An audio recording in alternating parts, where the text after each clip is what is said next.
Hi to everyone. MEM School of Engineering, Department of Mechatronics Engineering, online class 6. Subject Robotics and Machine Vision System, Unit 1, Chapter 6. Myself, Saravanan, Assistant Professor in Mechatronics Department. So, this is the core subjective and outcome of Robotics and Machine Vision System.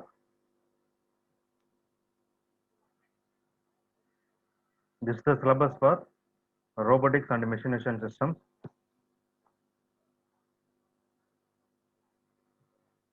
This is the Unit 1. So, Chapter 6. So today we are going to discuss about chapter 6. So in chapter 6 we are going to discuss about one of the type of power transmission systems, that is gear systems.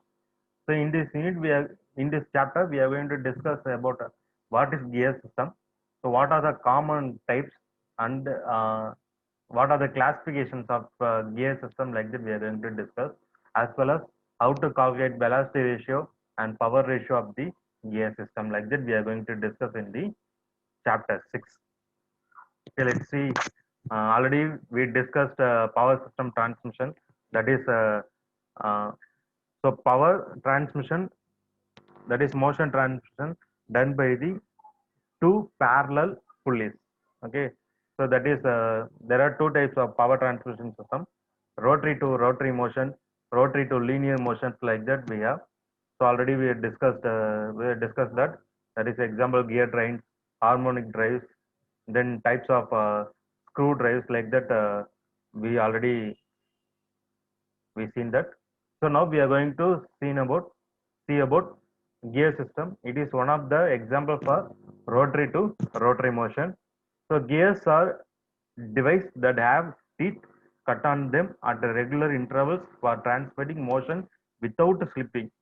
Okay, last class we discussed about belt drives. So belt drives, there is a possibility of slipping, so when move in the high speed conditions. Okay, here there is no possibility of slipping condition. So gears are devices that have teeth cut on them at the regular intervals for transmitting motions without slipping. So gears are used for transmitting motion when distance between two shafts are small. Gears are used for transmitting motion when distance between two shafts are small. Okay, gears have higher transmission. So gears have higher transmission efficiency and higher load carrying capacity. Okay, cast iron and high strength alloy steels are used for making gears. So nylons also used for gear system manufacturing.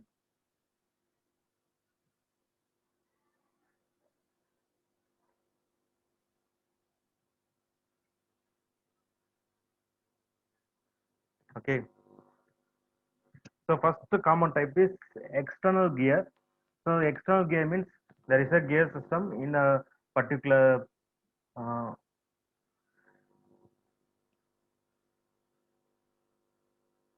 shaft. So there is a pinion available in outside. So pinion movement, it will in the forward direction, that is clockwise direction, it will produce the anti-clockwise direction in the gear. This is a gear and the pinion rotates in the opposite direction. That is external gear. Then internal gear. So internal gear means there is outside gear and the pinion is fixed in the inside. Okay, that is internal gear and pinion rotates in the same direction. If pinion rotate in the clockwise direction means the internal gear will be rotated in the clockwise. If it is rotated in the anti-clockwise means, so outside, that is internal gear will be in the anti-clockwise direction. Is the internal gear. Same gear system, very important drive in mechanical power transmission. So gear drive is positive drive. Gear drives are preferred when larger or moderate power is transmitted through at a constant velocity ratio. So a gear is toothed wheel with the teeth cut on the periphery of a cylinder or a cone. A gear are mounted on a shaft with the keys. So there are two gears mounted, each one on each of driving and the driven shaft. Therefore, the teeth of one gear is meshed with the teeth of the other gear. Okay. So the rotation of the one gear will cause rotation of other in opposite direction. It is used to transmit power between shafts that are parallel or intersecting or neither parallel nor intersecting. So terms used in gears. Okay, this is a these are the terms used in the gears. So first one is pitch circle. So it is an imaginary circle which produced by pure rolling action would give the same motion as the actual gear. Okay. So next one, pitch circle diameter. It is the diameter of the pitch circle.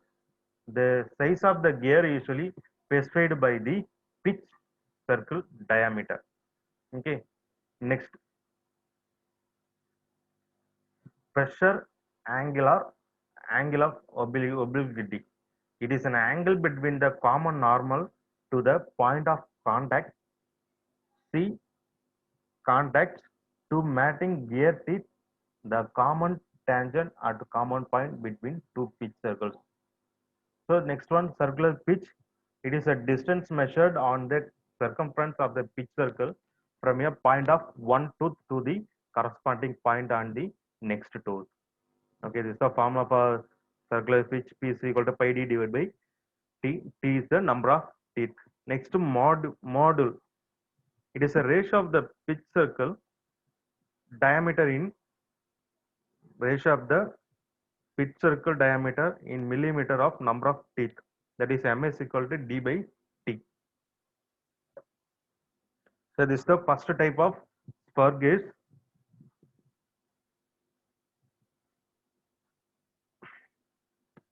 If teeth of the gear wheels are parallel to the axis of wheels.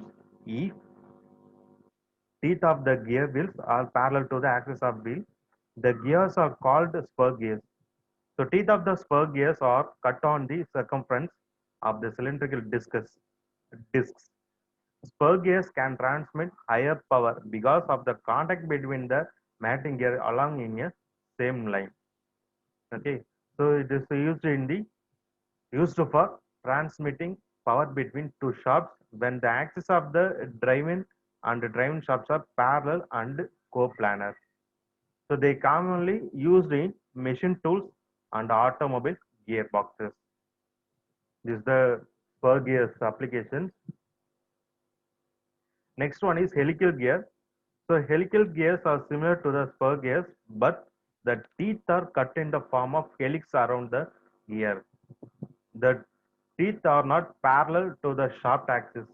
So two moving helical gears have identical helix angle, but opposite hand.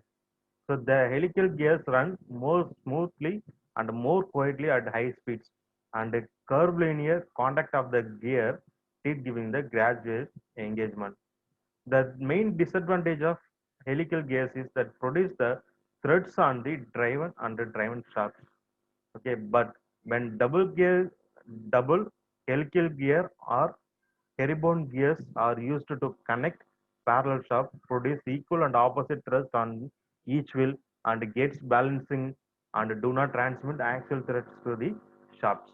Okay, so this is the disadvantage, but advantage is helical gears are used for transmitting power between two parallel, non-parallel, non-intersecting shafts. So helical gears are used where smooth and free running at high speed is required. So generally, helical gears are used in the automobile power transmission system. Okay. So spiral gear, the teeth of spiral gears are same as helical gears and it cut along helical path.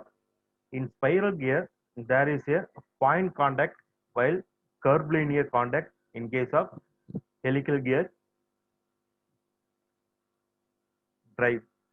So because of the point contact in the spiral gears are more suitable for transmitting less power.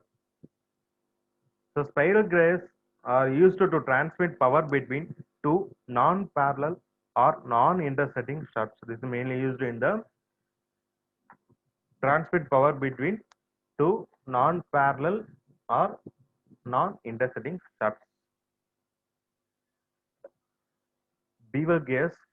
So teeth of the bevel gears are cut on the conical surfaces.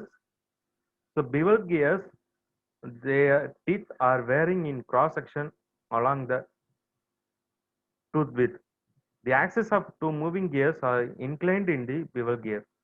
In most of cases, two bevel gears have the axis at a right angle and are of equal sizes, called miter gears. So bevel gears are used for transmitting power between two shafts when the axis of the two shafts are inclined and intersect each other. The bevel gears widely used in the automobile manufacturing and automobile devices. The next one is worm and worm wheel. Worm and worm wheel. The worm gear drive consists of worm and worm wheel. A worm has one or more number of helical threads of trapezoidal shape caught on it. A worm wheel is a wheel with the tooth profile consists of small segments of helix which engages with the worm. Worm gears are used for transmitting power between two shafts having their axis at the right angles and non-coplanar. Worm gears are suitable for transmission of power, so when a high velocity ratio is required. So they are mostly used in machine tools like lathe, milling, drilling machine, etc. to get large speed reduction. This is the worm and worm wheel. Next, the rack and pinion. So rack is a rectangular base consists of a series of straight teeth cut on it. So theoretically, a rack is a spur gear of infinite diameter. So the rack is meshed with another small gear known as pinion. The rack and pinion drive is used to convert rotary motion into linear motion. So rack and pinion arrangements generally used in the machine tools such as lathe, drilling, planing machines. It is also used in measuring instruments. This is the velocity ratio of gear drives. The velocity ratio of the gear drives is defined as the ratio of the speed of the driven gear to the speed of the driving gear.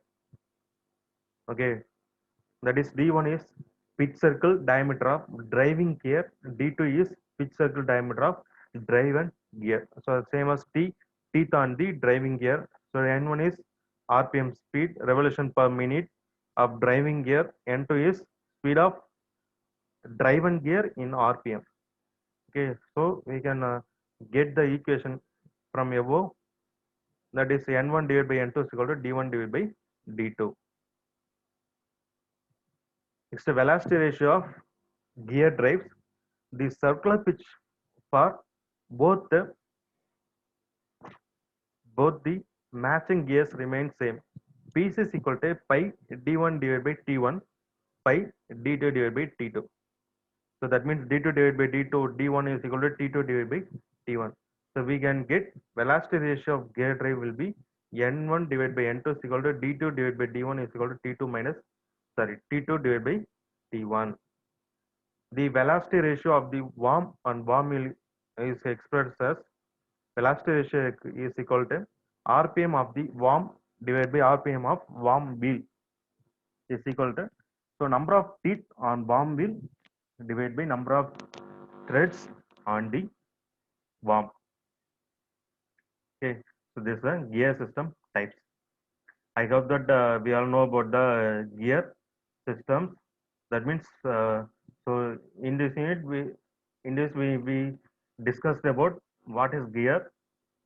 So what are the types of gears available? Then velocity ratio, like that we discussed.